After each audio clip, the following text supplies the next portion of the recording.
네, 성도 여러분 안녕하십니까? 행복한 안식일입니다. 감동적인 찬양 매 안식일마다 듣지만 또 늘 들을 때마다 감동이 있습니다. 오늘 정말 반갑고 귀한 손님들이 참 많이 오셨는데 우리 예배 끝나고 난 다음에 제가 좀 소개를 해드리도록 하겠습니다. 오늘 이제 산상수훈 세 번째 시간을 좀 나가볼 텐데요.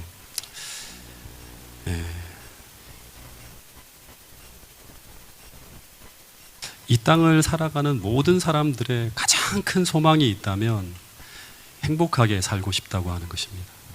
사람들이 끊임없이 이런 질문을 던져요. 어떻게 하면 행복하게 살 수 있을까? 그리고 그 행복을 얻기 위해 나는 무엇을 해야 될까? 혹은 무엇을 소유해야 될까를 끝없이 고민하면서 그 행복을 가져다 줄 수 있다고 믿는 그것을 얻기 위해서 부단히들 노력한다고 하는 것입니다.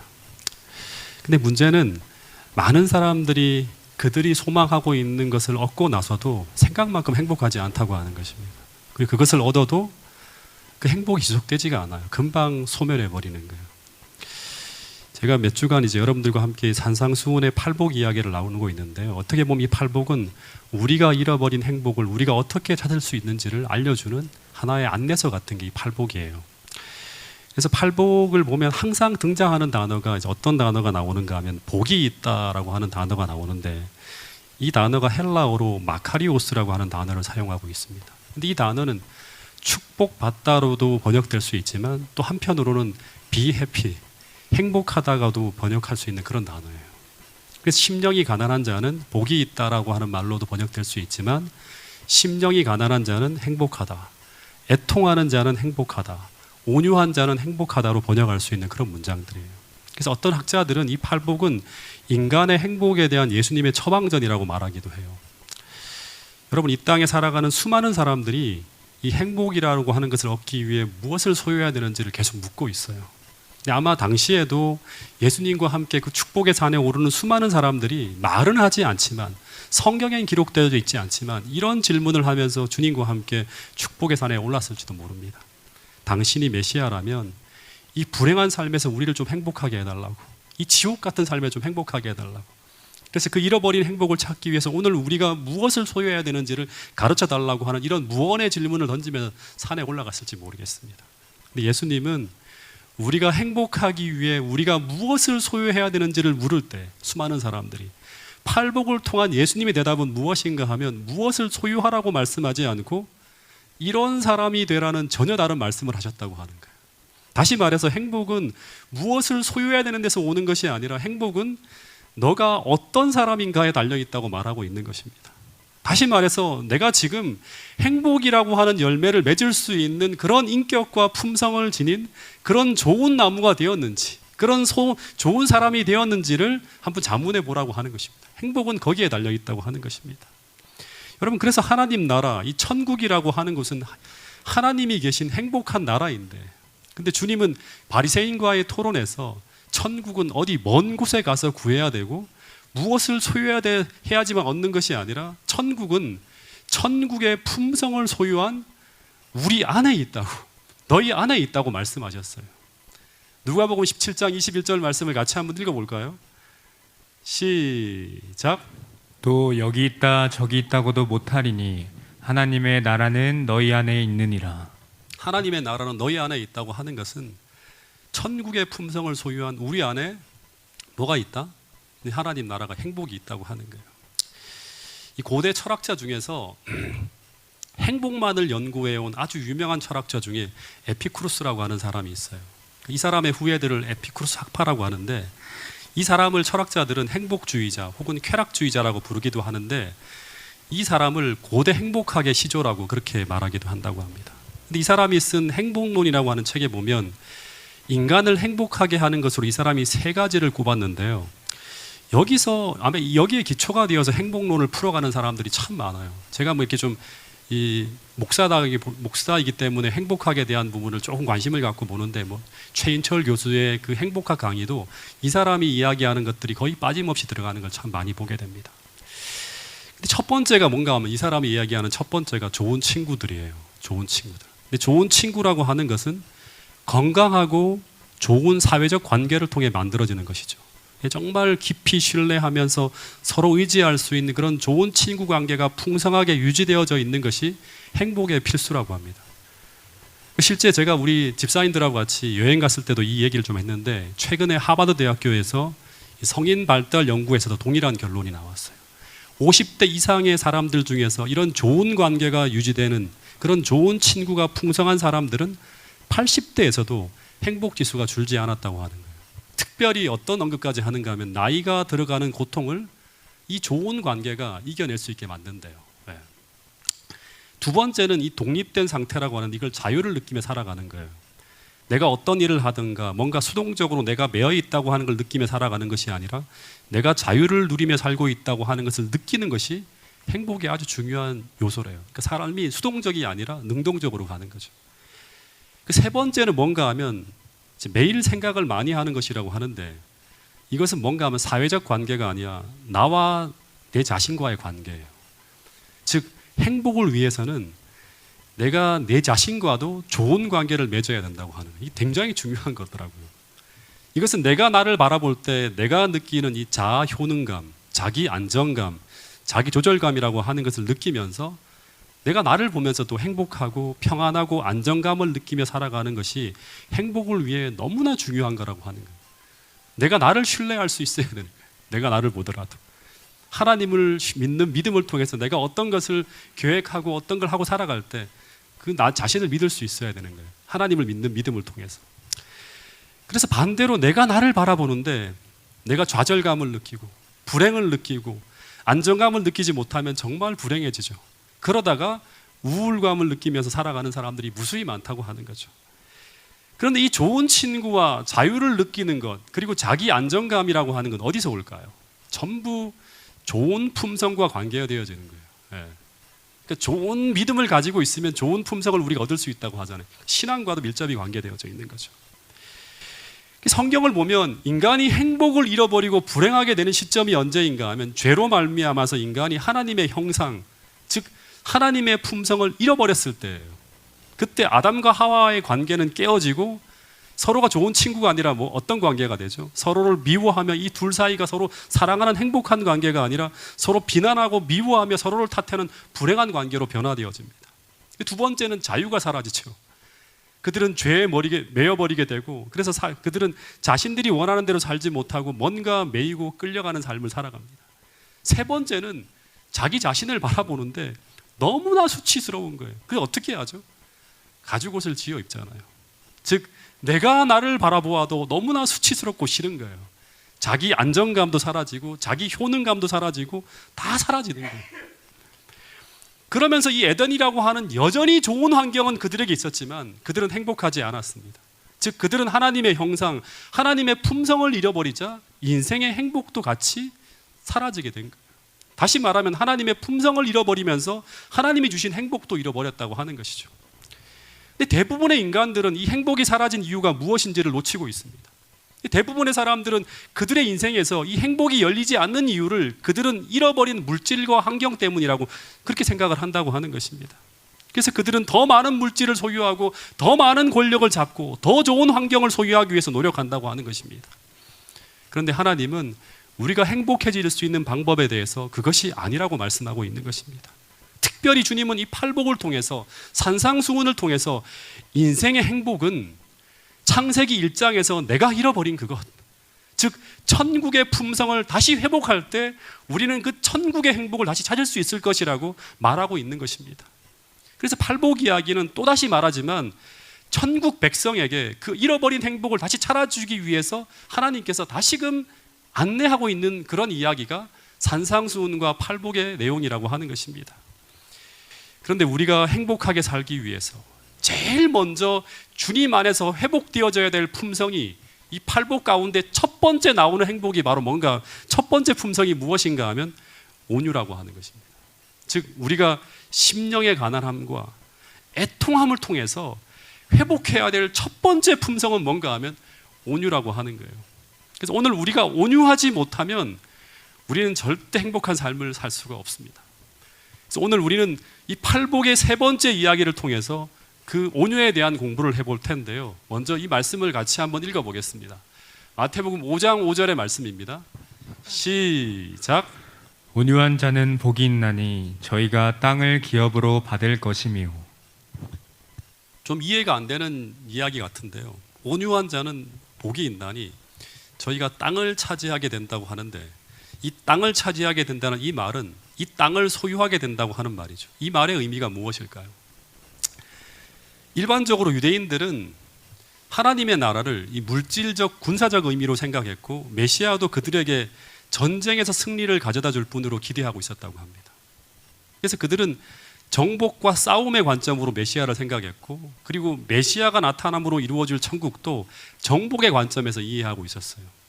그래서 메시아는 세상에서 가장 강한 군대를 소유한 세상에서 가장 강한 사람이 되어야 돼요. 세상을 다 정복할 사람으로.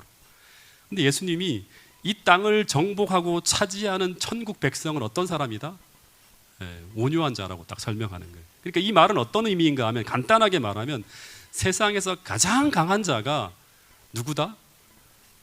세상에서 가장 온유한 자라고 하는 거예요. 이제 이 말씀에 여러분들이 동의하고 이 말씀을 이해해야지만 오늘 설교가 제대로 여러분들의 속에 담긴 거예요. 그러니까 성경에서 말하는 온유라고 하는 건 우리가 생각하는 것처럼 아주 여리고 착하고 소심하고 부드러운 그런 이미지가 아니에요. 이 온유라고 하는 말은 헬라어로 프라이테스라고 하는 단어를 쓰는데, 이 말의 어원을 보면 어떤 의미인가 하면 펄펄 뛰는 야생마가 잘 길들여진 상태, 그것을 가지고 그리스 사람들은 프라이테스, 온유라고 불렀다고 합니다. 즉 야생마나 들짐승이 아주 이제 진짜 말 그대로 이제 카리스마 넘치는 조련사에 의해서 잘 길들여진 상태를 가지고 프라이테스라고 부르는 거예요. 이 말은 아주 불안정한 힘이 더 큰 능력에 의해서 잘 통제되어져 있는 상태가 바로 프라이테스, 온유한 품성이라고 하는 것입니다. 그래서 이 온유라고 하는 말은 이렇게 생각하면 돼요. 내 안에서 아주 강한 감정이 펄펄 끓고 있지만, 막 흥분되어서 견딜 수가 없는 감정이 막 펄펄 끓고 있지만, 그 감정의 힘을 본능에 따라 사용하지 않고, 즉 육이 원하는 대로 사용하지 않고, 감정대로 처리하지 않고 성령의 인도하심을 따라 통제할 수 있는 품성을 바로 뭐라고 한다? 온유라고 하는 거예요. 조금 더 구체적으로 확장해서 설명을 하면 이런 거예요. 이 온유라고 하는 품성은 내가 어떤 도발을 받아요. 어떤 도발을 받을 때 어떤 사람에게 충분하게 복수할 힘을 가지고 있지만 그 힘을 통제하는 것, 그게 바로 뭔가 하면 온유함이라고 하는 것입니다. 즉 내가 어떤 억울한 일을 당하고 내가 무고를 당할 때 내 감정과 내 본능은 그에게 복수하고 보복하고 싶은 감정이 막 끌어오르지만, 그렇게 할 힘이 있어요. 근데 우리가 그 힘을 그 감정에 따라 사용하지 않고 의로운 방법으로 통제할 수 있는 능력을 가진 사람, 이 사람이 누구인가 하면 거듭난 사람이고요. 그리고 또 이 사람이 어떤 사람인가? 팔복을 받은 사람, 팔복의 사람이고, 그리고 이 사람이 바로 천국의 품성을 가진 온유한 사람이라고 하는 것입니다. 그래서 온유함이라고 하는 것은 연약함이 아니라 분노와 거친 불과 같은 강한 힘을 통제하는 굉장히 강력한 힘을 그 안에 소유하고 있는 품성이에요. 그런데 그 힘은 내 안에서 만들어지는 것이 아니라 성경은 계속 이야기하기를 성령을 통해서 받아야 하는 성령의 능력이라고 하는 거예요. 그래서 갈라디아서 5장 23절에서는 이 온유라고 하는 이 품성을 성령의 열매라고 하는 거예요. 오직 성령의 열매 속에 뭐가 들어있다? 이 온유라고 하는 이 굉장히 강력한 품성이 만들어진다고 하는 거예요. 즉 성령의 인도하심을 따라 순종하며 살아갈 때 만들어지는 자연스러운 열매, 그 결과가 바로 뭔가 하면 온유라고 하는 거예요. 근데 오늘 우리 안에 이 온유라고 하는 품성이 여러분들 속에 없다면 어떤 일이 벌어지는가 하면, 여러분 분명히 제가 장담하지만 우리는 쉬지를 못해요. 늘 불안정한 상태로 흔들리고 요동치며 불행한 삶을 살아가게 됩니다. 늘 조그만 도발에도 분노하고 시기하고 질투하면서 늘 불안정한 상태로 쉼이 없는 삶을 살아가게 되는 거예요. 더하여서 이 온유라고 하는 게 워낙 연약하게 우리 속에 있다면 우리는 계속 불행을 느낍니다. 계속 불행을 느끼며 살아가는 거예요. 끝없이. 그래서 주님은 그런 품성의 불완전함 속에 쉼을 누리지 못하는 오늘 우리들에게 이런 말씀을 하고 있는 거예요. 자, 이 성경절이 제가 올려놓지 못했네요. 마태복음 11장 28절 29절에 보면 제가 읽어드릴게요. 수고하고 무거운 짐진 자들아 다 내게로 오라. 내가 너희를 쉬게 하리라. 나는 마음이 온유하고 겸손하니 나의 멍에를 베고 내게 배우라. 그리하면 너의 마음이 쉼을 얻으리라. 그러니까 주님의 품성을 배우라고 하는 거예요. 그래서 오늘 우리가 정말로 주님의 온유를 배우길 원한다면 오늘 우리는 주님의 가르침의 멍에를 메고 이 율법의 멍에를 메고 그분의 품성을 배워야 한다고 하는 것입니다. 그러면 주님은 말씀하시기를 오늘 우리 마음이 반드시 쉼을 얻게 될 거라고 말씀하고 있는 거예요. 천국을 누리게 될 것이라고 이야기하고 있는 거예요. 여러분, 오늘 천국을 경험하고 싶다면, 은혜의 왕국을 경험하고 싶다면 오늘 어떻게 하면 우리가 온유한 사람이 될 수 있는지를 반드시 배우고 돌아갈 수 있게 되기를 간절히 바라겠습니다. 여러분, 이 온유한 품성을 소유해야지만 인생의 치열한 전쟁터에서 마지막에 웃을 수 있는 사람, 최후의 승자가 될 수 있습니다. 그 이유는 간단해요. 우리가 어떤 인생의 전쟁터에서 어떤 싸움을 싸우든 간에 우리가 승리하기 위해서는 주님의 도움을 받아야 돼요. 근데 오늘 우리가 주님의 도움으로 승리하기 위해서는 그 어떤 도발을 받을지라도 하나님이 사용하라고 허락하신 무기만 사용해야 돼요. 하나님이 주시는 무기만을 사용해야 돼요. 그게 바로 뭔가 하면 선으로 악을 이기는 것인데, 선으로 악을 이겨야 돼요. 악의 도발에 악을 사용하면 끝나는 거예요, 우리는요. 근데 그럴 수 있기 위해서 반드시 필요한 것이 바로 뭔가 하면 온유한 품성이라고 하는 거예요. 이것이 없으면 우리는 반드시 실수를 저지릅니다. 내 감정대로 내 힘을 처리하게 돼요.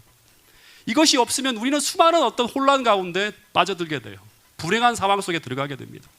여러분, 그래서 잠언 16장 32절엔 이런 말씀을 하는 거예요. 같이 한번 읽어보겠습니다. 온유가 얼마나 위대한 힘인지를 보여주는 말씀이죠. 잠언 16장 32절 말씀을 같이 한번 읽어보겠습니다. 시작. 노하기를 더디하는 자는 용사보다 낫고 자기의 마음을 다스리는 자는 성을 빼앗는 자보다 나으니라.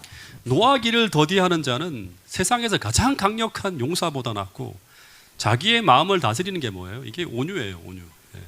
성을 빼앗는 자보다 더 능력 있는, 더 강한 자라고 하는 거예요.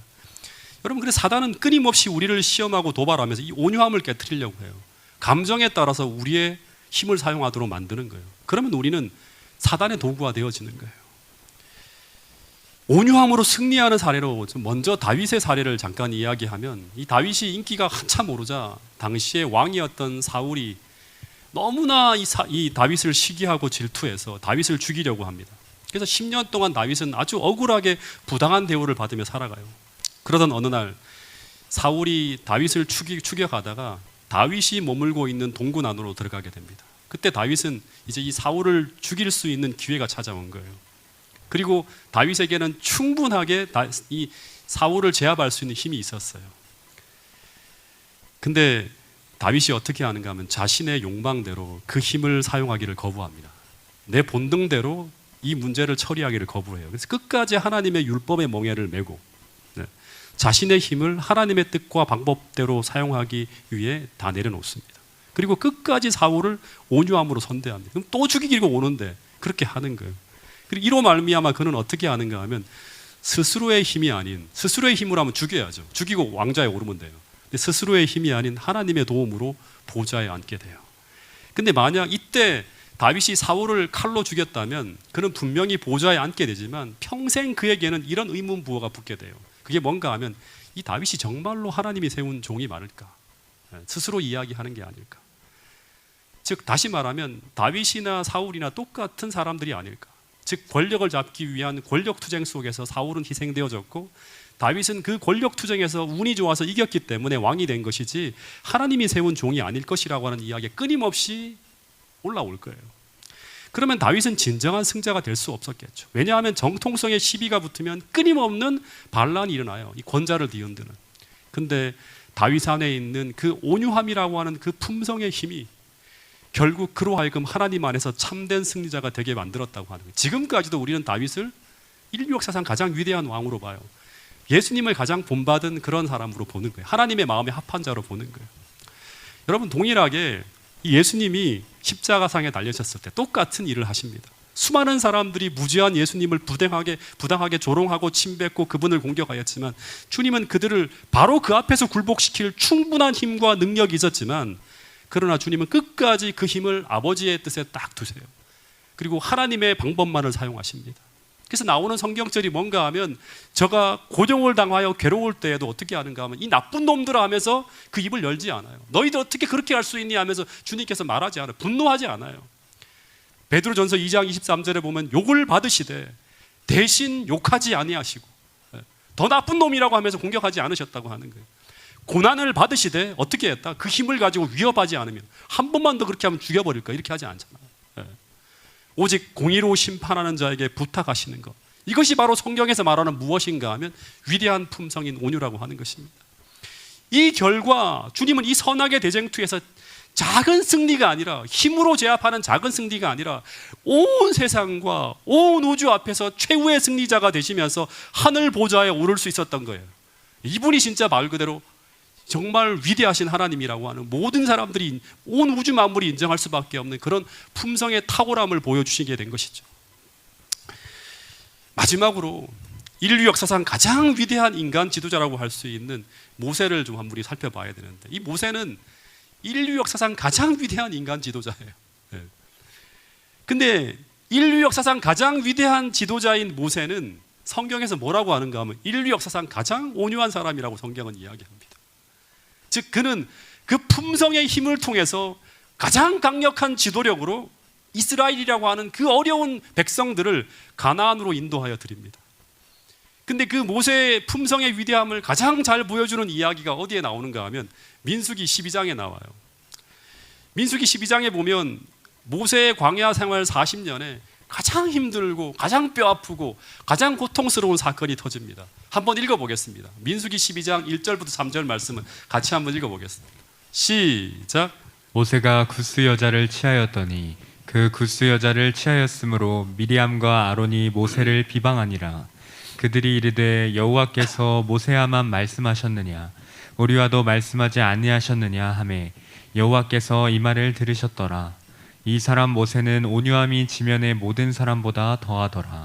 여기 보면 모세가 이스라엘 여자가 아닌 이방 여자인 구스 여자를 취하였더니 미리암과 아론이 모세를 비판하면서 문제가 발생하는 것처럼 보입니다. 근데 부조와 선지자를 읽어보면 상황이 그런 상황이 아니었어요. 여러분, 모세의 아내 십보라와 장인 이드로는 원래 구스 사람입니까? 이 구스라고 하는 건 이디오피아죠. 이디오피아 사람이 맞아요? 출애굽기 공부했잖아요. 이 사람들은 어디 사람이에요? 모세의 아내 십보라하고 장인 이드로는 어디 사람이죠? 구스 이디오피아 사람이 아니잖아요. 어디 사람이에요? 미디안 광야에서 살고 있었던 하나님을 믿는 사람이었잖아요. 우리 다 공부했어요. 네. 이 골든벨이 다가오고 있습니다. 네. 그러니까 이 모세의 아내 십보라는 구스 여자가 아닙니다. 그러니까 이 말은 십보라가 얼굴이 좀 검다고 모세의 아내를 비방하고 조롱하는 말인과 동시에 모세의 아내 십보라를 이방인으로 몰아가면서 모세를 어떻게 하는 거예요? 중상모략으로 비방하는 그런 행위를 하고 있는 거예요. 근데 왜 이런 일이 일어났는가? 우리가 지난번에 출애굽기 18장 공부하면서도 이야기했지만 이 부조와 선지자를 보면 십보라의 아버지인 이 모세의 장인인 이드로가 모세가 너무나 경무에 시달리는 것을 보면서 모세에게 어떻게 합니까? 조직 개편을 하라고. 천부장, 백부장 이런 행정 조직 개편을 하면서 모세의 짐을 덜으라고 하는 조언을 해요. 근데 이 모세가 이 조언을 듣고 난 다음에 그 조언을 아론과 미리암이라고 하는 자기의 참모들과 의논 없이 그냥 하나님의 뜻으로 받아들여서 바로 행정 조직 개편을 시행하게 되면서 문제가 생기는 거예요. 다시 말해서 아론과 미리암은 자신들을 무시했다고 하는 이유로 모세를 원망하면서 질투하기 시작합니다. 그리고 모세가 자신들을 무시한 이유는 무엇 때문이다? 이 모세의 아내 십보라 때문이라고 생각하는 거예요. 그 장인의 재원을 받아들여서. 그럼 십보라를 비방하는데 그 비난의 내용이 뭔가 하면 이 십보라의 출신과 피부색을 가지고 하는 거예요. 그러니까 이 사람이 미디안에 살고 있었지만 원래는 그 구스 사람이라고 하는 그런 관계를 연결시켜서 이렇게 비방을 하는 거예요. 여러분, 우리가 다투고 싸우더라도 넘지 말아야 될 선이 있습니다. 즉 더 나가지 말아야 될 선이라는 게 있어요. 근데 지금 이 아론과 미리암은 모세와의 관계를 완전히 파탄낼 수 있는 선을 넘어가는 공격을 하고 있는 거예요. 지금 이 아론과 미리암은 온유함을 완전히 잃어버리고 막가자는 식으로 지금 공격을 하는 거예요. 지금 이 공격하고 있는 이야기가 어떤 이야기인가 하면 제가 조금 더 풀어드리면 모세가 이방인 여자와 결혼한 것은 뭐다? 하나님이 금하신 율법을 위반한 것이라고 하는 거예요. 그러면서 모세가 과연 하나님의 지도자로 자격이 있는가? 모세의 지위를 지금 뒤흔들고 있는 거예요. 그래서 더하는 이야기가 뭔가 하면 하나님이 무슨 모세와만 교통하느냐? 자신들과도 하나님이 교통하는 사람들이라고 하면서 자신들도 모세와 같은 위치라고 주장을 하고 있는 거예요. 예. 이쯤 되면 둘 중에 한 사람은 파멸을 맞게 되는 공격을 가하고 있는 거예요. 예. 그러니까 발전적인 어떤 그런 토론을 하는 게 아니라 한 사람을 파멸시키기 위한 공격을 하고 있는 거예요. 이제는 형제고 성도고 뭐도 없고 함께 협력이 불가능한 지점까지 몰고 가는 거예요. 이 문제를 끌고 가는 거예요. 요즘 우리 주위에서 벌어지는 일들을 보면 이런 경우들이 너무나 많죠. 사소한 감정 싸움이 사람을 죽이는 일로 가고 평생 함께 해온 소중한 관계를 깨트리는 일들이 너무나 많은데 전부 다 무슨 문제인가 하면 사람들의 품성 가운데 온유함이 사라지고 있기 때문에 벌어지는 거예요. 조금만 감정이 상하면 격하게 나가는 거예요. 죽이려고 하는 거예요. 예. 종말적인 어떤 현상이 벌어지고 있는 거죠. 평생 이웃과 살고 있는 이 층간의 소음 때문에 칼을 들고 죽이는 일들이 얼마나 많이 벌어지는 거예요. 예. 여러분, 그래서 모세는 지금 광야에서 그의 인생을 두고 겪은 경험들 중에서 가장 고통스러운 경험을 하고 있는 거예요. 다른 일반 백성들이 자신들에게 하는 말들은 다 참아 넘길 수 있었을 거예요. 왜냐하면 그들은 아직 절부지이고 잘 모르는 사람들이기 때문이에요. 근데 이 미리암과 아론만큼은 그가 어떤 사람인지 잘 아는 사람들이었어요. 미리암이 어떤 사람이죠? 이 모세를 그 애굽강에서, 그 나일강에서 건져내서 어떻게 합니까? 예. 엄마에게 다시금 돌려주는 그 일을 했던 모세의 탄생에 대해 다 알고 있는 사람이 누구예요? 미리암이에요. 예. 이들이 지금 자신을 가장 적극적으로 도와야 될 자기와 피를 나눈 형제이자 동지들인데 지금 이들이 교만과 시기와 질투에 사로잡혀서 자신의 아내를 조롱하고 비판하면서 자신을 무고하게 건재해서 끌어내리려고 지금 시도하고 있는 거예요. 그래서 이 아론과 미리암의 이 비난이 백성들에게 끼칠 영향력은 지금 엄청난 거예요. 왜냐하면 이 아론과 미리암은 일반 백성들은 잘 모르는, 그들만이 아는 모세에 대한 깊은 것을 알고 있을 것이라고 백성들은 생각할 수 있는 사람이에요. 왜냐하면 이들은 모세와 평생 함께 살아온 형제들이고 더하에서 최고 권력자로서 모세와 함께 가장 가까이서 일하는 사람들이었기 때문이에요. 근데 이런 아론과 미리암이 모세를 공격하고 있는 거예요. 여러분, 만약에 제 아내나 제 아이들이 저에 대해서 우리 아버지는 정말 이상한 사람이라고 하고 제 아내가 저의 인격과 품성에 대해 공격한다고 하면 저는 더 이상 목회를 할 수가 없어요. 왜냐하면 이 사람들은 저를 가장 잘 아는 사람들이기 때문에 그래요. 사람들은 이 말에 귀를 기울이고 들을 거예요. 그래서 이 아론과 미리암의 비방을 계속 듣고 있다가는 모세는 큰 공경에 빠질 수 있는 거예요. 즉시 반격하지 않으면 모세는 정치적인 위기에 빠질 수 있는 아주 다급한 상황에 지금 몰려 있는 거예요. 근데 모세에게는 이들을 공격할 이들의 약점들을 다 가지고 있죠. 다 알고 있어요. 우리가 어제 출애굽기 시간에 공부했지만 아론은 어떤 사람이죠? 이전에 백성들이 금송아지 숭배로 배도를 할 때 이것을 막지 못하고 동조한 지도자로서 더 큰 결격 사유를 가지고 있는 사람이 바로 아론입니다. 더하여서 미리암도 그때 그 자리에서 금송아지 숭배를 말리지 않고 그냥 침묵하며 지켜둔 지도자였어요. 당시 모세라고 하는 사람은요, 왕 같은 사람이에요, 실제는. 그래서 이들을 당장에 제압할 수 있는 충분한 힘이 있었어요. 금송아지 사건이 벌어질 때도 당장 레위인들이 칼을 들고 모세 옆으로 달려왔어요. 그래서 이 모세는 이 두 사람의 뒷조사를 딱 해서 신상을 다 털어내서 약점을 다 밝혀내고 그리고 미십보라와 함께 살던 증인들을 출석시켜서 그들의 무고를 조목조목 반박하면서 완벽하게 그들을 제압할 수 있었어요. 그리고 이들을 영원히 파멸시킬 수 있었어요. 근데 만약 이렇게 모세가 이 아론과 미리암의 이런 무고에 맞받아치는 식으로 이렇게 싸웠다면 일이 어떻게 흘러갔을까요? 제일 가슴 아픈 일은 모세는 그가 사랑했던 아론과 미리암을 잃어버리게 되었을 것입니다. 두 번째는 아마 모세와 아론과 미리암이 다 똑같은 수준의 나쁜 놈이 되었을 거예요. 네. 이게 사단이 원하는 거예요. 온유가 사라진 이런 증오와 미움으로 가득 찬 이런 진흙탕 싸움 속에서는요, 절대 옳고 그름의 시비가 가려질 수 없다고 하는 걸 여러분 생각해야 됩니다. 왜냐하면 우리가 아무리 옳고 그름을 따지고 한다고 하더라도 우리 인간은 그것이 전부가 아닐지 모른다는 의혹이 언제나 남게 돼요. 우리가 모르는 뭔가가 있을지 모른다고 하는. 그래서 이 사람이 가지고 있는 논리가 아무리 옳아도, 즉 아무리 상대방이 먼저 잘못했기 때문에 내가 이렇게 했다고 아무리 주장해도 모두가 사단의 무기를 들고 싸우게 될 때 둘 다 나쁜 놈들이 되는 거예요. 그래서 사단은 언제나 이런 전략을 쓰는 거예요.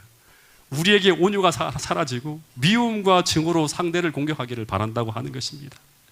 왜냐하면 서로를 비난하고 험담하고 욕을 하고 싸우는 곳에서는 절대 하나님의 정의가 나타날 수 없다고 하는 것을 사단은 알고 있기 때문이라고 하는 것입니다. 여러분, 우리가 잘 아는 것처럼 가야바 법정에서, 헤롯의 궁정에서, 그리고 빌라도의 법정에서, 심지어 십자가상에서 수많은 사람들이 뭐라고 하는가 하면 예수님한테 너가 그리스도인인지 말하라고, 너를 고소하는 저 사람들에게 논리를 가지고 싸우라고 주님에게 요구했지만 주님은 거의 말씀하지 않고 침묵으로 일관했어요. 근데 사람들은 다 보았어요.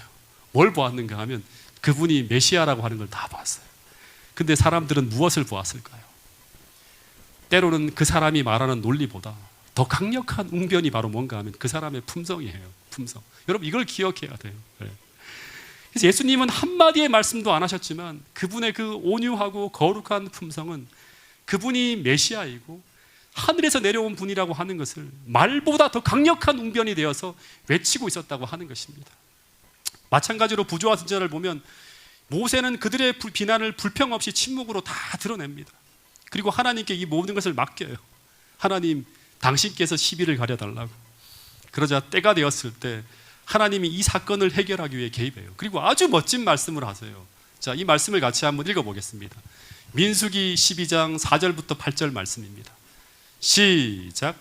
여호와께서 갑자기 모세와 아론과 미리암에게 이르시되 너희 세 사람은 회막으로 나아오라 하시니 그 세 사람이 나아가매 여호와께서 구름 기둥 가운데로부터 강림하사 장막문에 서시고 아론과 미리암을 부르시는지라. 그 두 사람이 나아가매 이르시되 내 말을 들으라. 너희 중에 선지자가 있으면 나 여호와가 환상으로 나를 그에게 알리기도 하고 꿈으로 그와 말하기도 하거니와 내 종 모세와는 그렇지 아니하니 그는 내 온 집에 충성함이라. 그와는 내가 대면하여 명백히 말하고 은밀한 말로 하지 아니하며 그는 또 여호와의 형상을 보거늘 너희가 어찌하여 내 종 모세에 비방하기를 두려워하지 아니하느냐. 네, 아론과 미리암은 모세가 자신들과 똑같은 지위의 사람이라고 주장했는데 하나님은 딱 나타나는 거예요. 모세가 아주 온유한 품성으로 이 모든 문제를 처리해 나갈 때 하나님이 딱 나타나서 봤니? 그러는 거예요. 하나님은 그 모세가 너희들보다 특별한 지위를 가지고 있는 사람이 분명하다고 딱 하여튼 이 판결을 내려버려요. 근데 이 모세가 미리암과 아론보다 더 높은 지위를 부여받은 이유를 설명하고 있는데 그 이유는 하나님께서 모세를 대하는 방법이라고 말씀하셨는데 그뿐이 아니죠. 시작할 때 뭐라고 했는가 하면 3절에 보면 이 사람 모세는 바로 전에 나오는 성경절에 하나님이 말씀하시는 거예요. 온유함이 지면의 모든 사람들보다 더 위에 있다고 하는 거예요. 이게 정말 중요한 것입니다. 즉 다시 말하면 모세의 품성이 너희 두 사람들과 비교할 때 비교조차 할 수 없을 만큼 탁월하다고 하는 거예요. 너희들은 이 작은 것 하나 가지고 시기하고 질투하며 견딜 수 없어 하지만 모세는 너희들이 그 모든 무고를 가지고 비난했지만 할 말이 그렇게 많지만 묵묵히 너희들을 지키기 위해 너희 두 사람을 지키기 위해서 한마디도 대꾸하지 않고 온유하게 하나님만 우러러보고 있지 않냐고 하는 거예요. 진짜 예수님 품성 아니에요? 그래서 결국 하나님 나라에서 높임을 받는 사람은 어떤 사람이다? 품성이 탁월한 사람이에요. 그 사람은 품성이 약한 사람을 섬깁니다. 자기보다 약한 사람을 힘을 가지고 섬기는 거예요. 이런 사람이 탁월한 사람이 되고 지도자가 되어야지만 백성들이 편안한 거예요. 그렇지 않으면 어떻게 될까요? 백성들이 고통을 당하게 되는 거죠. 근데 그 탁월한 품성을 보여주는 최고의 모습으로 품성의 다양한 특질들이 있지만 하나님은 뭘 딱 꼽았다? 모세의 온유함을 들어 설명했다고 하는 거예요. 여러분, 모세는 형제 간의 싸움, 측근들과의 권력 다툼 속에서 온유함으로 그 모든 상황에 맞섬으로 말미암아 모세는 사랑하는 사람들, 자신이 사랑하는 사람들인 미리암과 아론을 잃지 않았다고 하는 게 정말 중요한 거예요. 네. 싸움을 싸웠지만 잃지 않은 거예요. 다시 말해 그는 그들을 끝까지 온유하게 대함으로 말미암아 그는 그들과 다시 화평하게 되고 함께 협력할 수 있는 관계로 끌어들이는 거예요. 만약 모세가 이 상황에서 자신의 방법대로 서로 비방하고 분노하고 이 아론과 미리암의 치부를 공격하며 나갔다면 그는 형제들을 다 잃고 형제들만 잃을 뿐 아니라 이스라엘은 분열됩니다. 그래서 미리암 편, 그 다음에 아론 편, 모세 편이 갈라지면서 큰 혼란에 빠졌을 거예요. 여러분, 마찬가지로 모세는 광야 40년 동안 백성들과 무수히 갈등이 일어날 때 그는 언제나 힘으로 그들을 굴복시키지 않고 지위로 그들을 굴복시키지 않고 온유함으로 맞서서 수많은 사람들을 지키는 방법으로 싸워 나갔다고 하는 것입니다. 그렇지 않았다면 모세는 광야에서 모든 이스라엘 백성들을 다 숙청해버리고 다 제거하면서 가나안에 가기 전에 전부 다 내분으로 모든 이스라엘 백성들을 다 잃어버렸을 거예요. 가기 전에 이미 다 잃어버렸을 거예요. 여러분, 그래서 하나님의 종들은 온유함으로 백성들을 다스릴 수 있어야 합니다. 온유함으로 가정을 다스려야 되고, 온유함으로 교회를 다스려야 되고, 온유함으로 이웃과의 관계를 맺어갈 때 하나님은 그 사람들을 지도하신다고 성경은 분명히 이야기하고 있습니다. 이 온유함이 우리의 품성에 갖추어지지 않으면 그 다음의 것들을 할 수가 없어요. 아무리 많은 걸 가르쳐더라도 감정대로 처리하지 하나님의 율법대로 처리하지 않고 하나님의 방법대로 사용할 수가 없어요. 그 품성이 불안정하기 때문에. 시편 25편 9절 말씀을 같이 한번 읽어보겠습니다. 시작. 온유한 자를 공의로 지도하시며 온유한 자에게 그 도를 가르치리로다. 온유한 자를 공의로 지도하신다고 하는 거예요. 온유한 자에게 그 도를 가르치리로다. 여러분, 하나님은 온유한 자가 잘못되어지지 않도록 공의로 지도하신다고 하는 사실을 기억할 수 있게 되기를 간절히 바라겠습니다. 여러분, 이 온유는 팔복 중에 예수님이 가장 첫 번째로 우리 안에 성령을 통해 이루어지기를 바라는 품성의 모습이에요. 제가 팔복을 다 연구해 보니까 온유한 자는 천국 백성의 품성의 기초를 이루는 가장 기초가 되는 품성이에요. 이 온유를 통해서 긍휼히 여기는 사람이 될 수 있고요, 이 온유를 통해서 피스메이커, 화평케 하는 자가 되어지는 거예요. 그래서 오늘 우리가 온유하지 못한 사람이면 우리는 이 땅에서 절대 행복하게 살 수가 없어요. 그리고 나만이 아니라 내가 온유하지 못한 사람이라면 언제나 내 주변에서 나와 관계를 맺고 살아가는 사람들의 행복을 파괴하는 그런 다툼이 연속적으로 일어난 고통스러운 상황이 내 삶에서 그치지 않는 거예요. 나와 관계를 맺고 있는 모든 사람들이 다 나의 불안정한 품성 때문에 고통을 당하게 돼요. 피스메이커가 아니라 트러블 메이커가 되는 거예요. 제가 대학을 다닐 때 저희 학교에 종교 서클로 CBA라고 하는 서클이 있었어요. 그래서 그 서클에 어떤 열심히 선교하는 형과 알게 되었는데, 그 형이 얼마나 착하고 좋은 분인지, 이분 때문에 제가 막 수많은 친구들이 다 그 서클에 들어가는데 저도 이 형이 함께 있는 서클이라면 나도 한번 가보고 싶다는 생각이 들어서 몇 번 막 꼬실 때 제가 안식일 교회를 다니면서도 솔깃할 정도로 그렇게 참 좋은 형이었어요. 근데 이 형이 침례교회를 다니는 형인데, 제가 안식일 교회를 다닌다는 것을 알고, 제가 그때가 침례를 받고 나기 전인지 후인지 정확하게 모르겠어요. 아주 진짜 저도 신앙을 처음 할 때인데, 근데 이 형하고 점점 더 친해지기 시작하면서 이제 언젠가는 이 형하고 안식일 문제로 한 번은 붙을 날이 오겠다 하는 생각이 들었어요. 그래서 마음의 준비를 하고 있었어요. 왜냐하면 이 형이 반드시 나를 전도하러 들 것이 분명하기 때문이고, 나도 절대 굽히지 않을 것이기 때문에. 그래서 제가 이 형하고 같은 독서실을 사용하고 있었는데, 어느 날 저녁에 이제 이 독서실에서 함께 지내다가 이제 9시쯤 되면 이제 다 그 독서실에 있는 사람들이 모여요. 그래서 함께 신라면을 끓여서 막 먹기도 하고, 라면을 끓여서 이제 그 야참으로 먹는데, 그 시간에 같이 이야기하는 시간이었어요. 근데 이제 드디어 이 형이 이제 갑자기 저한테, 재훈아, 너는 어떻게 안식일 교회를 다니게 되었느냐고 제게 묻더라고요. 근데 되었다 하면서 제가 이 날이 오기를 얼마나 기다렸는가 하면서 이 토론을 대비해서 평소에 머릿속에 막 그 이미지 트레이닝을 하면서 머릿속에 새겼던 성경절들을 딱 머릿속에 조합하기 시작하면서 평소에 준비했던 대로 거의 완벽할 정도의 공격 무기를 가지고, 그 제가 안식일 교회를 다니게 되었던 이유부터 설명하면서 이 형이 질문할 때마다 그것이 조금 이런 게 좀 이상하지 않냐 이렇게 말을 할 때마다, 뭐 예수님이 십자가를 폐지했다 뭐 이런 얘기를 할 때마다 진짜 그 완벽할 정도로 그 공격하는 말 한마디 한마디마다 그 입이 다물어질 정도로 공격을 했어요. 너무나 분명한 이야기이기 때문에 막 신이 나서, 막 제가 설교할 때도 흥분하면 소리가 커지잖아요. 목소리가 막 커지면서 막 얘기를 해요. 3가지, 한마디 하면 4가지, 5가지를 막 쏟아부으면서 얘기를 했어요. 근데 토론이 진행되어지면서 이 토론의 중심인물, 처음에는 주변의 사람들이 다 끼어들다가 다 빠지는 거예요. 그러다가 토론의 중심인물이 저와 그 형으로 딱 좁혀졌어요. 저는 그 형을 꺾어야지만 이 독서실에 있는 이 형뿐 아니라 주변의 사람들을 전도할 수 있다는 생각에 점점 더 온성이 높여갔고, 심지어 제가 학생운동을 할 때 아주 핏대를 높이면서 논쟁하던 방식으로 안식일 교회의 투사가 된 기분으로 막 소리를 높이며 막 언쟁을 했어요. 근데 이상한 것은 그 휴게실에서 저희들의 토론을 지켜보던 많은 사람들이 있었거든요. 제 이야기가 나올 때는 고개를 끄덕여주는 사람이 하나도 없고, 이상하게도 몇 마디 안 하지만 온유하고 아주 여유 있게 그 막 제 이야기를 다 받아주면서 잠깐 하는 그 형의 이야기에만 사람들이 고개를 끄덕이는 거예요. 막 미치겠는 거예요. 내가 이야기할 때는 아무도 고개를 끄덕이지 않고 그 형이 이야기할 때만 사람들이 다 고개를 끄덕끄덕 하는 거예요. 시간이 지나면서 이상하게 사람들은 내게서 고개를 돌리는 걸 제가 보게 되었어요. 논쟁이 다 끝난 후에 분명히 그 형이 뭐라고 했는가, 네 말이 맞다, 나도 생각해 볼게, 분명히 말을 했는데 내가 분명히 말로는 나 이겼는데 이상하게 완전히 그 형에게 완패했다는 생각을 지울 수가 없는 거예요. 잠을 잘 수가 없는 거예요. 그럼에도 드는 생각이 뭔가 하면, 내가 왜 그렇게 강조하는 부분이 분명히 옳은 진리였는데 왜 사람들은 내게는 반응을 하지 않고 저 잘못된 이야기에 고개를 끄덕여 주는 것일까? 이런 생각을 지울 수가 없는 거예요. 그 이유는 분명했어요. 여러분 아시겠지만 내 말에는 온유함이 없었기 때문이에요.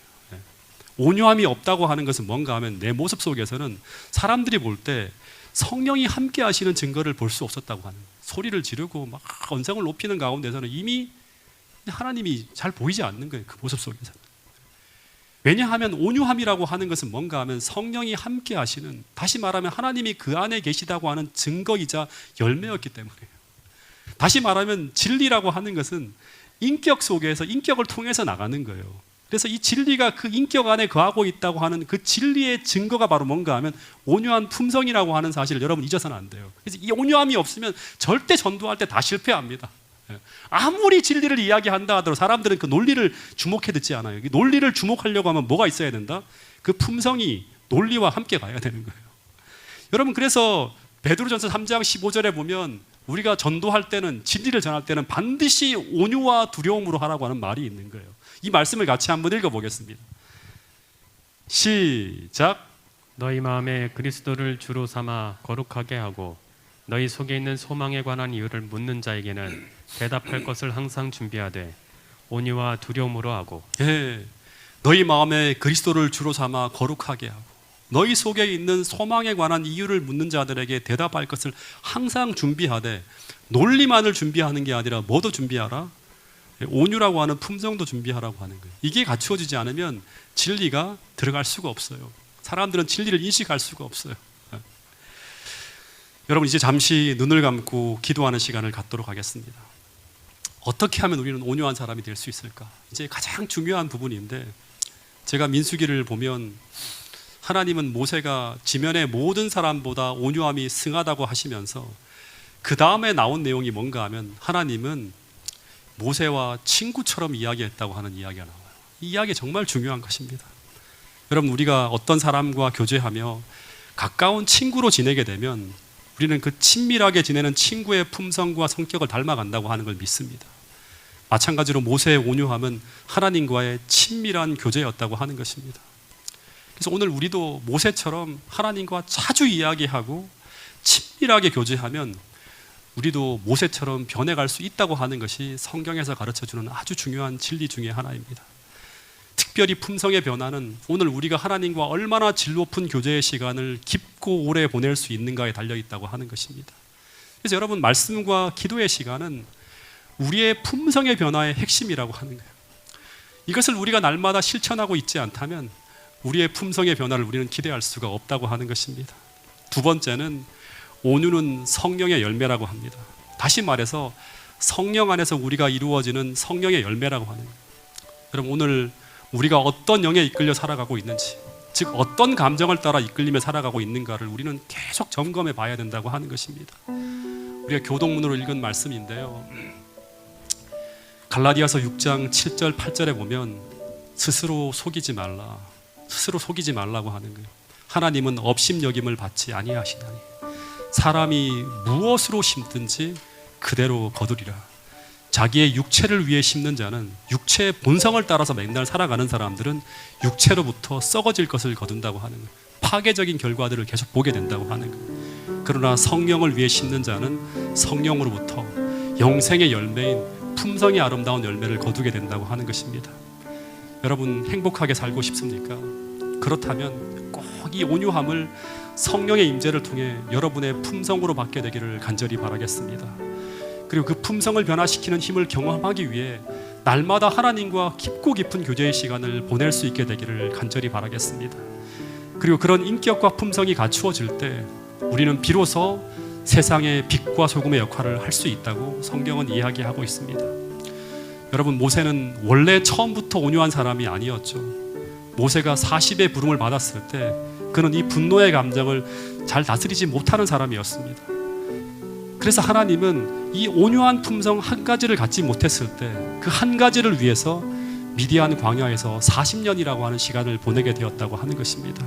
그리고 40년 후에 이 모세가 그런 온유한 사람으로 변화되었을 때 하나님은 모세에게 위대한 과업을 맡기신 것입니다. 오늘 복음을 전하고 교회를 섬기는 일을 하는 모든 분들에게 이 아름다운 품성의 열매가 충만히 맺혀지게 되기를 간절히 바라겠습니다. 그래서 정말 먼저 여러분들이 행복한 사람이 되고, 그리고 그 누리시는 행복과 평화를 여러분이 가는 곳마다 다른 사람들에게 나누어 주는 진정한 참 그리스도인이 될 수 있기를 간절히 바라겠습니다. 이 시간 오늘 들은 이 말씀을 생각하시면서 다 함께 잠시 무릎을 꿇고 기도하는 시간을 갖도록 하겠습니다.